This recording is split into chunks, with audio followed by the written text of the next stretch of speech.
Are you as frightened by the world as you were when you were a child? I'm not frightened of anything anymore. You were? You were. I was. I was terrified. Well, terror can have one of two effects. You know, if you've got any sense, you realize that you better not run. Ain't no place to run, so you walk toward it. At least that way you'll know what hit you. Terror was because you were a black, right? Terror was not because I was black. It was because I was despised. By the whites? Yes. As a black, right. Now, but one thing that recurs in a lot of your writing is a feeling of this person, James Baldwin, feeling lonely. Oh, now, that's universal. And right, that's not to do with colour, is No, it? That's born, like, I interviewed somebody recently, a woman who said, loneliness is when I had a recurring dream, and I still have it, of being in the world with nobody else in sight, no living thing, no grass, no tree, just me. The song says... And it's terrified her all her life. Well, we have a song which says, images down in the valley where I couldn't hear nobody pray. That's also where you find the strength or whatever it is, the grace to move from that desolation.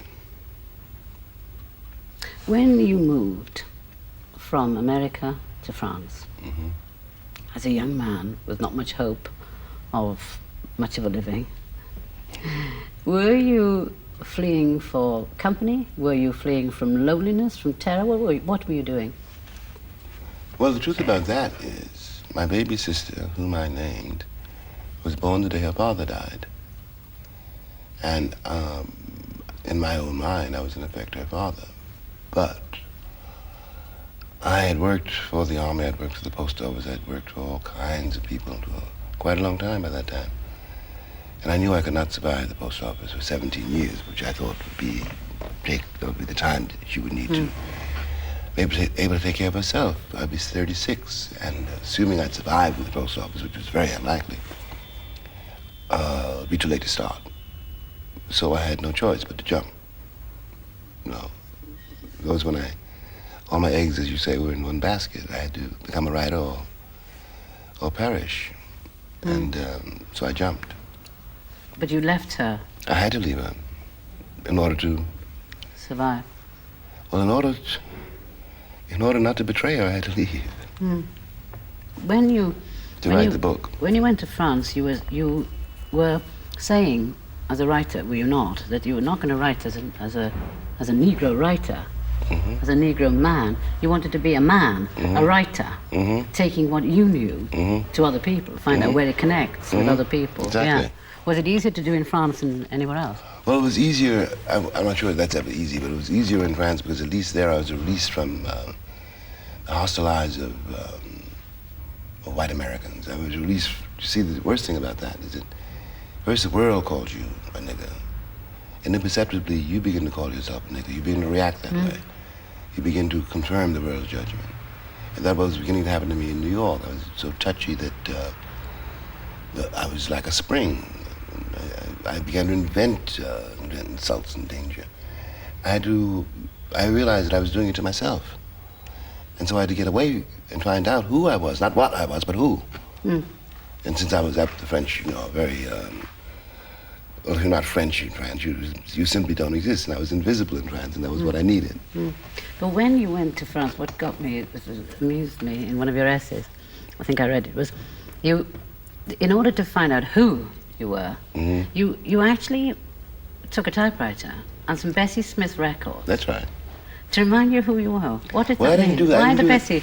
I didn't do that consciously. I've been very sick, and a friend of mine carried me off to the hills in the mountains of Switzerland to bring me back to I was very ill. And I carried the two records with me in the typewriter because I was working on Mountain. I've been working on Mountain for that time for almost 10 years. And it's true, in that chalet in the snow, I listened to Bessie Smith and to Fats Waller, and they carried me back to what I myself had been like when I was a little boy, and gave me the key to the language which gave me Go Tell It on the Mountain. When, in another of your essays, you had a mother say that she Her words to you were, "I wonder sometimes what makes white folk so mean. Why? Why?" Well, that was a mother talking about her son, who was the only student, black student, in a white class in Little Rock, 30 years ago, during the school integration crisis. And he was going through hell in that school, not only from the students, but from all the other white people, too. And yes, she was a real wonder. What in the world do you see when you look at my son to make you treat him that way? No one has done anything to you. But why, then, do you think it is?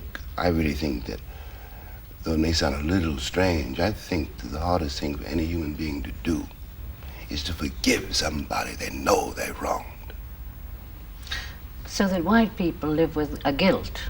White people live in generality, as far as I can tell, live with a nightmare of the nigger they've invented. They have to have the nigger to justify the crime. Do you think... So they don't see the person. Do you think that people ever get rid of prejudices? Do you think they just It is let not them... a matter of prejudice. It is a matter of cowardice. It is easy to blame the nigger or the Arab or the Jew or the dyke or the faggot. Anyone who isn't you. You don't want to see that you could be that person, that in some way you are that person. What we call racial prejudice is a matter of the most abject cowardice.